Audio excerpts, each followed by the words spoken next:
Assalamualaikum warahmatullahi wabarakatuh. Perkenalkan, nama saya Fitriani. Di sini saya akan menjelaskan mengenai toksikokinetik. Yang pertama yaitu pengertian tokson, kedua fase eksposisi, yang ketiga fase toksikokinetik, dan yang keempat adalah proses toksikokinetik, dan yang kelima adalah review jurnal. Yang selanjutnya adalah pengertian tokson. Toksik adalah kata racun yang berasal dari bahasa Yunani yaitu toks yang berarti panah. Yang selanjutnya adalah fase eksposisi.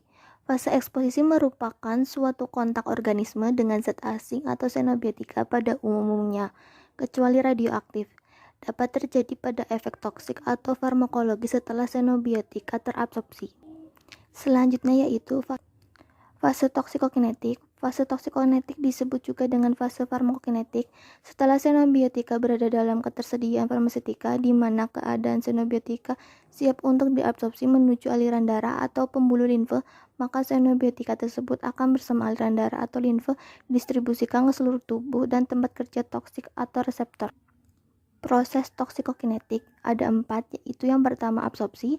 Absorpsi ditandai oleh masuknya xenobiotika atau tokson dari tempat kotak atau paparan menuju sirkulasi sistemik tubuh atau pembuluh limfe. Absorpsi didefinisikan sebagai jumlah xenobiotika yang mencapai sistem sirkulasi sistemik dalam tubuh tidak berubah. Yang selanjutnya yaitu distribusi. Setelah xenobiotika mencapai sistem peredaran darah, ia bersama darah akan diedarkan atau didistribusikan ke seluruh tubuh. Dari sistem sirkulasi sistemik, ia akan terdistribusi lebih jauh melewati membran sel menuju sistem organ atau ke jaringan-jaringan tubuh. Yang ketiga yaitu metabolisme. Xenobiotika yang masuk ke dalam tubuh akan diperlakukan oleh sistem enzim tubuh sehingga senyawa tersebut mengalami perubahan struktur kimia dan pada akhirnya dapat dieskresi dari dalam tubuh. Yang keempat adalah ekskresi. Setelah diabsorpsi dan didistribusi di dalam tubuh, xenobiotika atau tokson dapat dikeluarkan dengan cepat atau perlahan. Rute ekskresi dibedakan menjadi 3, yaitu yang pertama ekskresi urin, kedua ekskresi empedu, yang ketiga rute ekskresi dan lainnya. Yang selanjutnya yaitu review jurnal. Di sini saya mengambil jurnal yang berjudul Bioakumulasi Ion Tembaga pada Ikan Nila di Instalasi Pengolahan Air Limbah Impal Bantul. Abstrak.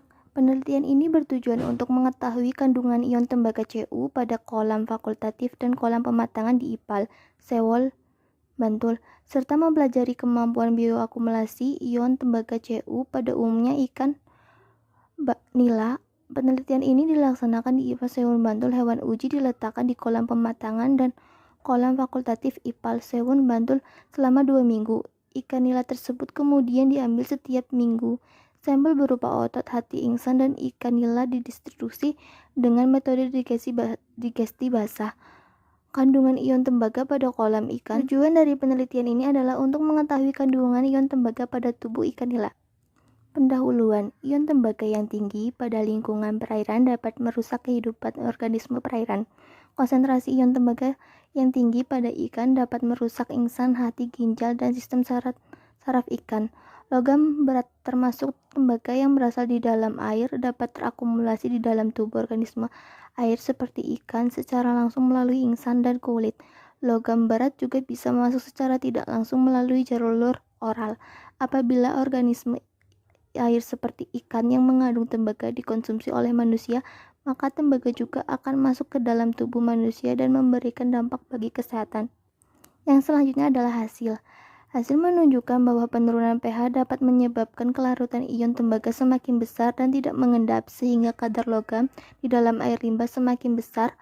Pada kolam pematangan juga mengalami penurunan pH dari minggu ke-0 sampai minggu ke-2, tetapi kandungan logam pada kolam pematangan cenderung berfluktuatif. Hal ini dapat dikarenakan terjadinya aliran masuk dari kolam fakultatif dan keluarnya air limbah ke Sungai Bedok. Kandungan ion Cu yang menurun pada minggu ke-1 dapat disebabkan karena konsentrasi ion Cu yang terdapat pada air limbah yang masuk ke kolam pematangan lebih rendah dibandingkan konsentrasi Cu pada air limbah yang dialirkan keluar ke Sungai Beduk. Walaupun demikian, pada pH yang paling rendah yaitu pada minggu kedua sebesar 6, kandungan ion tembaga Cu di kolam pematangan tetap paling besar yaitu sebesar 0,030 kurang lebih 0,001 mg per liter. Berdasarkan hasil penelitian dapat disimpulkan bahwa kandungan ion tembaga Cu pada kolam fakultatif dan kolam matangan di IPA Seoul Bantul menunjukkan nilai di bawah ambang batas standar baku. Ion tembaga Cu dapat terakumulasi pada